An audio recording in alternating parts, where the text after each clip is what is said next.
Benvolguts oients de l'Espurnes, bon dia a tothom. Arran de la celebració del Dia Internacional contra la Violència de Gènere, el passat 25 de novembre, va arribar a la meva pantalla una notícia que em va sobtar, perquè no em pensava pas que, després de tants anys de polítiques educatives tan actives en favor de la igualtat entre els gèneres, encara havia de llegir un titular com aquest. El 80% dels joves creu que la dona ha de complaure l'home. Cito l'edició digital del Diari de Girona del 26 de novembre, però ja em suposo que va sortir en altres mitjans, ja que al·ludeix un estudi realitzat per la Federació de Dones Progressistes. En aquest estudi es manifesta que les idees que els joves tenen respecte de l'altre sexe i del seu propi no han evolucionat gaire durant els últims 30 anys de democràcia, és a dir, d'igualtat formal entre homes i dones. Per als joves d'ambdós sexes, els nois són valents i agressius, i les noies tendres i comprensives. Això és el que els nois pensen de les noies i dels mateixos. La majoria dels nois es veuen així, valents i agressius, i la majoria de les noies pensa que les noies són així, tendres i comprensives. A més, els dos sexes semblen d'acord amb aquesta transcendental idea. La dona ha de complaure l'home. Doncs això, que res sembla haver canviat ni en 30 ni en 300 anys. La idea dominant de l'amor romàntic continua ancorada en la imatge de l'home guerrer, valent i agressiu, que protegeix la seva dama i s'enfronta als altres homes que se la volen treure. I ella passiva entre dues espases, més aviat entre l'espasa del mascle company o marit i la paret de la casa en el llindar del seu món, que és la cuina, la neteja, la cura del llar i els fills. Tot això que requereix tendresa i comprensió. El pitjor de tot és que la idea dominant es transmet per un mecanisme deductiu que compta amb la complicitat dels nostres amics, veïns, companys d'escola o companys de feina. Els humans tenim una gran capacitat per treure conclusions a partir d'uns pocs elements observats. Això ens ha permès ser l'espècie dominant al planeta. De vegades, però, ens passem de la ratlla traient conclusions. D'això se'n diu fal·làcia naturalista i consisteix a transformar les coses que són o creiem que són en com han de ser les coses, així, com si res. De les dones són tendres i comprensives, passem a les dones han de ser tendres i comprensives. O els homes han de ser valents i agressius. I ens ho creiem. I projectem aquesta generalització del deure sobre els nous elements que trobarem en el nostre camí. I cerquem en el món éssers que siguin com cal, homes valents i agressius, dones tendres i comprensives, tot descartant els altres éssers. Un home comprensiu, un home que no agafa l'espasa, això no és un home, és una nenaza, no té el que ha de tenir. Una dona amb caràcter fort ja no és una dona com cal, és un marimacho o molt pitjor. ¿Entienden ustedes la filosofía? En tot això hi ha amagada una gran trampa.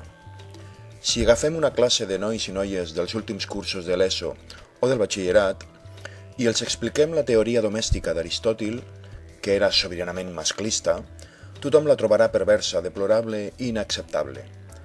Després, aquests joves surten de la classe i quan aterren en el carrer es troben de nou per relacionar-se i fan com si s'haguessin après de memòria des del parvulari les lliçons d'Aristòtil. Tothom sap la teoria, però quan actuem a la vida surt a la superfície la nostra veritable convicció, fruit d'aquell inconscient col·lectiu que ens han transmès subtilment i del qual només ens podem desfer amb grans esforços. Per això han fracassat totes les polítiques educatives i es manté any rere any la taxa d'agressions masclistes en el nostre país. Seria força fàcil dir que la culpa de tot això és de Telecinco.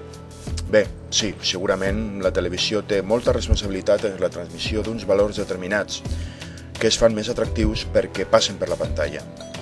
Els estereotips queden molt bé a la tele, sobretot si l'home valent és guapo i la dona tendra i comprensiva té les mides anatòmiques adients per a la seva tendresa i la comprensió. Tot entra pels ulls. S'ha de dir, però, que aquestes idees venen de molt més enrere, abans que la televisió existís. Que ara es transmetin per la via audiovisual és una contingència temporal. 200 anys enrere hi havia el púlpit per exemple. No cauré en la tentació aquesta vegada, perquè tot i haver anat tots dos al mateix col·legi de monges a León, no crec que siguin els principals responsables del desastre mental juvenil, però no ho oblidem. Tots dos han mamat del mateix biberó de les mateixes monges, aquestes dones submises que han realitzat plenament l'ideari masclista de la figura femenina, tendres, comprensives i complaent amb els homes, els seus senyors. No podré, però, resistir la tentació de ficar-me amb l'Església com a principal responsable d'aquesta educació tan dolenta que hem rebut.